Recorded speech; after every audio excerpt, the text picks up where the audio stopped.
Hello everyone, welcome back to this channel. आज के इस वीडियो में हम लोग पढ़ेंगे चैप्टर 7 के आगे का part, the emperor and the capital city, सम्राट और उसकी राजधानी। Megasthenes was an ambassador who was sent to the court of Chandragupta by the Greek ruler of West Asia named Seleucus Nicator. West Asia का एक Greek ruler था जिसका नाम था सेलुकस निकेटर। उसने चंद्रगुप्त मौर्य के दरबार में एक अपना राजदूत भेजा था जिसका नाम था मेगास्थनीज।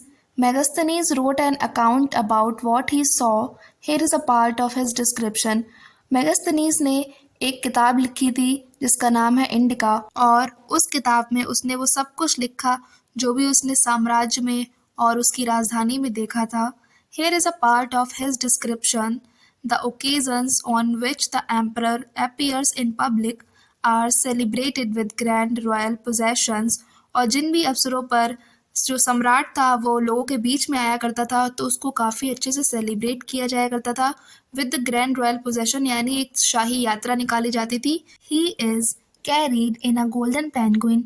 और जो सम्राट था वो एक सुनहरी सी पालकी में बैठकर आया करता था जिसको 4 या 6 आदमी अपने कंधों पर लेकर आया करते थे। His guards ride elephants decorated with gold and silver. और उसके जो गार्ड्स थे जो उसकी सुरक्षा किया करते थे वो हाथियों पर आते थे, और उन हाथियों को भी काफ़ी अच्छे से सजाया करते थे वो लोग सिल्वर और गोल्ड से। Some of the guards carry trees on which live birds including a flock of trained parrots circle about the head of the emperor. और उनमें से जो कुछ उनके गार्ड्स हुआ करते थे वो ट्रीज यानी पेड़ों को भी लेकर आया करते थे जिन पर जो जिंदा चिड़िया होती हैं वो कुछ प्रदर्शन किया करती थी, जिसमें कि ट्रेंड पैरट्स यानी कि जो तोते थे जो कि ट्रेंड थे वो भी उनके एम्परर के चारों तरफ उनके हेड के सर्कल बनाया करते थे। The king is normally surrounded by armed women. इसके अलावा जो किंग जो राजा हुआ करता था उसके चारों तरफ आर्म्ड वुमेन यानी जो कुछ औरतें हुआ करती थी जो काफ़ी ट्रेंड हुआ करती थी, उनके हाथों में हथियार हुआ करते थे। He is afraid that someone may try to kill him. क्योंकि उसको इस बात का डर भी हुआ करता था कि कोई ना कोई उसको मारने की कोशिश कर सकता है। He has special servants to taste the food before he eats. इसके अलावा जो सम्राट था उसके कुछ स्पेशल नौकर थे जो उसका खाना टेस्ट किया करते थे उसके खाने से पहले। He never sleeps in the same bedroom for 2 nights. और जो सम्राट था वो 2 रातों के लिए एक ही बेडरूम में नहीं सोया करता था, उसका बेडरूम हर दिन बदल दिया जाया करता था।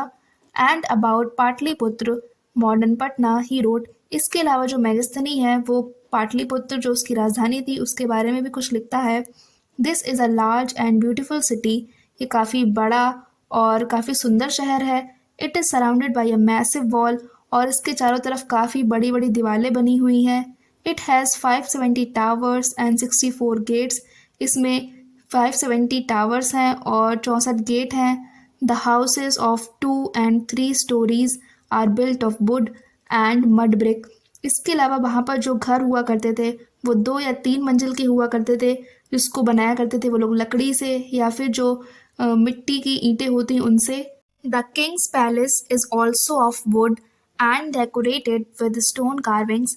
इसके अलावा जो राजा का महल था वो भी लकड़ी से बनाया गया था और उसको डेकोरेट किया था स्टोन कार्विंग्स यानी पत्थर पर नकाशी करके उसका यूज़ किया गया था as a decoration. It is surrounded with gardens and enclosures for keeping birds. इसके अलावा जो महल था उसमें काफ़ी सारे गार्डन्स थे और उसमें काफ़ी सारी बड़ी बड़ी दीवारें थीं जिससे वहाँ पर चिड़िया आकर रह सकें। यहाँ पर 2 क्वेश्चंस भी दिए गए हैं। Why do you think the king had special servants to taste the food he ate. जो राजा था उसने कुछ अपने स्पेशल सर्वेंट्स रखे थे खाने को टेस्ट करने के लिए, तो उसने ऐसा क्यों किया था। In what ways was Pataliputra different from Mohenjodaro. Hint see chapter 3। यहाँ पर जो पूछा गया है कि जो पाटलिपुत्र जो यहाँ पर है वो मोहनजोदाड़ो से कितना डिफरेंट है, इस बारे में आप लोग पता लगाइए। Ashok a unique ruler. अब जो मौर्य साम्राज्य था उसका जो सबसे अलग रूलर था वो था Ashok. The most famous Mauryan ruler was Ashok. जो सबसे फेमस मौर्यन रूलर था वो था Ashok. He was the first ruler who tried to take his message to the people through inscriptions. वो पहला रूलर था जिसने ये नया तरीका अपनाया था कि जिससे वो अपने लोगों को अपना मैसेज दे सके थ्रू इंस्क्रिप्शंस यानी अभिलेखों के द्वारा। उसने काफ़ी बड़े बड़े पत्थरों, काफ़ी बड़ी बड़ी चट्टानों और इसके अलावा स्तंभ यानी पिलर्स पर अभिलेखों को खुदवा दिया था जिससे वो अपने आने वाली जनरेशन को भी अपना मैसेज पहुंचा सके। Most of Ashoka's inscriptions were in Prakrit and were written in the Brahmi script. और जितने काफ़ी सारे जो उसके इंस्क्रिप्शंस हैं, अभिलेख हैं, उसने जो लिखवाए हैं वो प्राकृत भाषा में हैं और were written in the Brahmi script, और उसकी जो लिपि है वो है ब्रह्मी। Ashoka's war in Kalinga. ये जो कलिंग का युद्ध है इससे अशोक के जीवन में काफ़ी सारे बदलाव आए थे। ये एक ऐसा युद्ध था कि जिसको वो जीतने के बाद उसने आगे चलकर कोई भी युद्ध नहीं लड़ा। Kalinga is the ancient name of coastal Orissa. यहाँ पर जो कलिंग है वो आज के समय पर जो कोस्टल उड़ीसा है, जो उड़ीसा का जो एरिया है उसका जो कोस्टल पार्ट है उसको कलिंग कहा जाता था। Ashok fought a war to conquer Kalinga. Ashok ने एक लड़ाई लड़ी थी इस कलिंग को जीतने के लिए। However, he was so horrified when he saw the violence and bloodshed that he decided not to fight any more wars.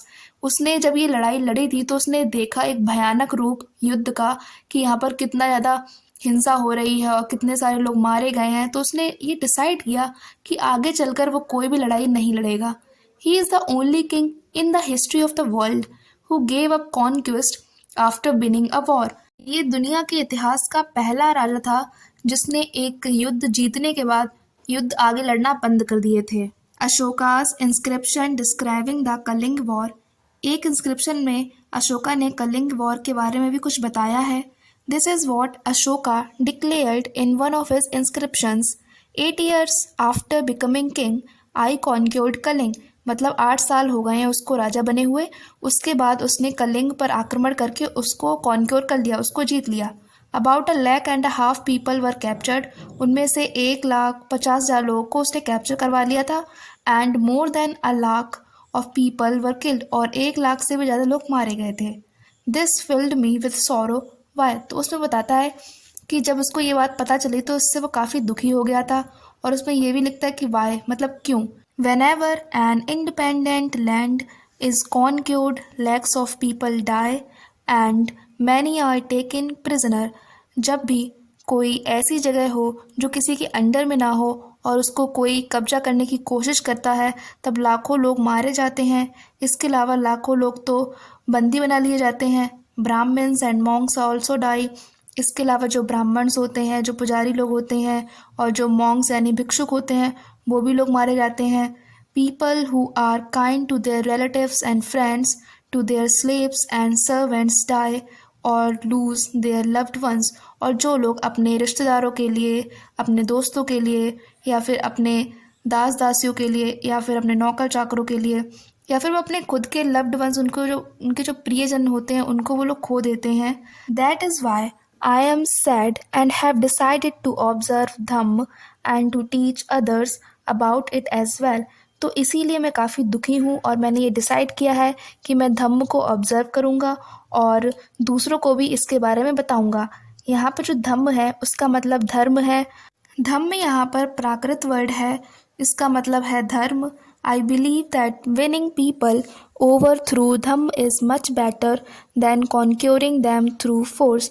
तो वो ये विश्वास करता है कि लोगों को जीतना थ्रू धर्म के द्वारा ये ज़्यादा अच्छा होता है, ना कि युद्ध लड़के उनके ऊपर कब्जा जमा लेना, उनको फोर्सफुली उनके ऊपर कब्जा करना। I am inscribing this message for the future so that my son and grandson after me should not think about war। तो वो इस मैसेज को इंस्क्राइब कर रहा है कि वो अपने आने वाली जनरेशन को भी ये मैसेज पहुंचा सके कि वो युद्ध करने से पहले सोचे कि इसके परिणाम क्या होते हैं। इस वजह से instead they should try to think about how to spread dhamma. इसके बजाय वो इस बारे में उन्हें सोचना चाहिए कि वो किस तरीके से इस धर्म को दूसरी जगहों पर स्प्रेड कर पाएँ, कैसे उसको फैलाएं इस बारे में। How did the Kalinga war bring about a change in Ashoka's attitude towards war. इस कलिंग युद्ध की वजह से अशोक के व्यवहार में काफ़ी सारे बदलाव आए थे युद्ध की तरफ। यहाँ पर यही पूछा गया है। वॉट वॉज अशोकाज धम्म यानी अशोका का धर्म क्या था? Ashoka's dhamma did not involve worship of a god और परफॉर्मेंस ऑफ अ सेक्रीफाइस। जो अशोका का धर्म था उसमें किसी भी देवी देवता की पूजा पाठ करना या फिर कोई यज्ञ हवन करना वो सब इन्वॉल्व नहीं था। He felt that just as a father tries to teach his children he had a duty to instruct his subjects. उसको ऐसा लगता था कि जैसे एक पिता अपने बच्चों को शिक्षा देते हैं उसी तरीके से उसकी भी ये ड्यूटी है, उसका ये कर्तव्य है कि वो अपनी प्रजा को इंस्ट्रक्शंस दे, अनुदेश दे कि उसको क्या क्या करना है। He was also inspired by the teachings of the Buddha. इसके अलावा वो लॉर्ड बुद्ध की टीचिंग से भी काफ़ी ज़्यादा इंस्पायर था।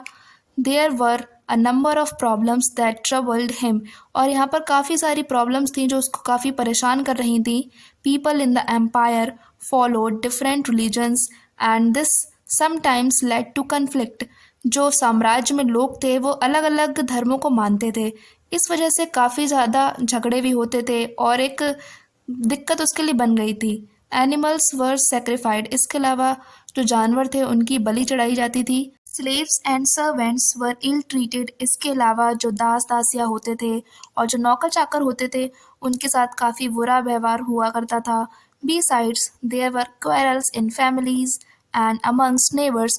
इसके अलावा जो लोगों के घर हुआ करते थे फैमिली के अंदर ही काफ़ी सारे झगड़े हुआ करते थे और आस पड़ोस में भी काफ़ी सारे झगड़े हुआ करते थे। Ashoka felt it was his duty to solve these problems. तो अशोका को लगता था, ये महसूस होता था कि ये उसकी ड्यूटी है, उसका कर्तव्य है कि इन सारी प्रॉब्लम्स जो भी आ रही हैं उसको वो सॉल्व करे। So he appointed officials known as the dhamma mahamatta who went from place to place teaching people about dhamma. इसलिए उसने काफ़ी सारे ऑफिशियल्स यानी अधिकारियों को अपॉइंट कर लिया था जिनको कहा जाता था धम्म mahamatta. who went from place to place, जो एक जगह से दूसरी जगह जाया करते थे और लोगों को इस धर्म के बारे में बताया करते थे। यहाँ पर जो एक इमेज दिख रही है जिसमें एक बुल दिखाई दे रहा है यानी सांड, इसका नाम है Rampurva bull. Look at this finally polished stone sculpture.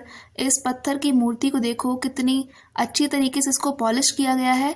This was part of a Mauryan pillar found in Rampurwa Bihar. ये मॉरन पिलर का ही एक पार्ट है जो कि रमपुरवा में मिला था, जो कि बिहार में था। And has now been placed in Rashtrapati Bhavan. और आज के समय पर ये राष्ट्रपति भवन के अंदर है। It is an example of the skill of the sculptures of the time. और ये एग्जाम्पल है उस समय की मूर्ति कला को ये दर्शाता है। Besides Ashok got his messages inscribed on rocks and pillars instructing his officials to read his message to those who could not read it themselves. इसके अलावा अशोक ने अपना मैसेज बड़ी बड़ी चट्टानों और पिलर्स यानी स्तंभों के ऊपर इंस्क्राइब करवा दिया था, यानी उसको खुदवा दिया था कि जिससे वो अपना मैसेज अपनी प्रजा तक पहुंचा सके। इसके अलावा उसने अपने ऑफिशियल्स यानी अधिकारियों को ये भी बताया था कि जो लोग इस मैसेज को पढ़ नहीं सकते या फिर उसको रीड नहीं कर पा रहे हैं तो उनके लिए वो खुद पढ़ें। Ashok also sent messengers to spread ideas about dhamma to other lands such as Syria, Egypt, Greece. Ashok ने अपने कुछ मैसेंजरों, अपने दूतों को भेजा था दूसरी जगहों पर कि वो अपने आइडियाज़ को स्प्रेड कर सके, अपने धर्म को स्प्रेड कर सके। इसलिए उसने अपने कुछ मैसेंजर्स को भेजा था सीरिया में, Egypt, Greece. And his son Mahendra and daughter Sanghamitra to Sri Lanka. और इसके अलावा उसने अपने बेटे महेंद्र और अपनी बेटी संघमित्रा को श्रीलंका भी भेजा था। He built roads, dug wells and built rest houses.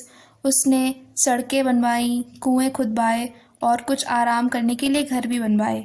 Besides, he arranged for medical treatment for both human beings and animals। इसके अलावा उसने काफ़ी सारी व्यवस्था करवाई मेडिकल ट्रीटमेंट की, इंसान और जानवर दोनों के लिए। Ashoka's message to his subjects. Ashok ने अपनी प्रजा के लिए यहाँ पर कुछ मैसेज दिया है। People perform a variety of rituals when they fall ill, when their children get married, when children are born, और when they go on a journey। लोग अलग अलग तरीके के रिवाज करते हैं, रिवाजों को फॉलो किया करते हैं जब भी वो बीमार पड़ते हैं या फिर जब उनके बच्चों की शादी होती है या जब बच्चे उनके पैदा होते हैं और या वो किसी यात्रा पर जाएं तब। These rituals are not useful, और ये सारे रिवाज इतने यूजफुल नहीं हैं। If instead people observe other practices this would be more fruitful. इसके अलावा अगर लोग कुछ दूसरे नियमों का पालन करें तो वो ज़्यादा उपयोगी होगी उनकी। What are these other practices, तो वो कौन सी प्रैक्टिसेस हैं जिनको वो फॉलो कर सकते हैं। These are being gentle with slaves and servants, हमें हमेशा अपने दास दासियों और नौकर चाकरों की तरफ दयालु होना चाहिए। रिस्पेक्टिंग वंस एल्डर्स, हमें अपने बड़ों को हमेशा रिस्पेक्ट देनी चाहिए, उनका आदर करना चाहिए। Treating all creatures with compassion, और जितने भी यहाँ पर क्रिएचर्स हैं, चाहे वो इंसान हो या फिर जानवर या छोटी सी चींटी ही हो या फिर बड़ा सा हाथी, उन सभी को दया के साथ उनको ट्रीट करना चाहिए। Giving gifts to Brahmins and monks, और जो भी हमारे ब्राह्मण्स हैं, जो पुजारी लोग हैं या फिर जो हमारे भिक्षुक हैं, उन सभी को गिफ्ट देने चाहिए। It is both wrong to praise one's own religion और क्रिटिसाइज अनदर्स, ये दोनों ही चीज़ें गलत हैं कि अपने रिलीजन यानी अपने धर्म के बारे में प्रशंसा करना और दूसरे के रिलीजन यानी धर्म के बारे में गलत सलत बोलना। Each one should respect the others religion, हर इंसान को एक दूसरे के धर्म को रिस्पेक्ट करना चाहिए। If one praises once own religion while criticizing another's, one is actually doing greater harm to one's own religion। अगर कोई इंसान अपने धर्म की प्रशंसा कर रहा है और दूसरे के धर्म के बारे में कुछ गलत सलत कह रहा है तो वो सबसे गलत अपने धर्म के साथ ही कर रहा है। Therefore one should try to understand the main ideas of another's religion and respect it। हर इंसान को दूसरे के धर्म के जो मेन आइडियाज़ हैं, जो भी अच्छे विचार हैं, उन सबको देखना चाहिए, उनको मानना चाहिए और उसकी रिस्पेक्ट करनी चाहिए। The Brahmi script, most modern Indian scripts have developed from the Brahmi script over hundreds of years। Here you can see the letter A written in different script। यहाँ पर काफ़ी सारी स्क्रिप्ट दी गई हैं, जैसे कि अर्ली ब्राह्मी, देवनागरी और बंगाली, मलयालम, तमिल, और ये ज़्यादातर जो मॉडर्न इंडियन स्क्रिप्ट्स हैं वो ब्रह्मी स्क्रिप्ट से ही डेवलप हुई हैं। तो चैप्टर 7 यहीं पर फिनिश होता है और आगे का चैप्टर हम लोग दूसरे लेक्चर में कवर करेंगे। Thanks for watching.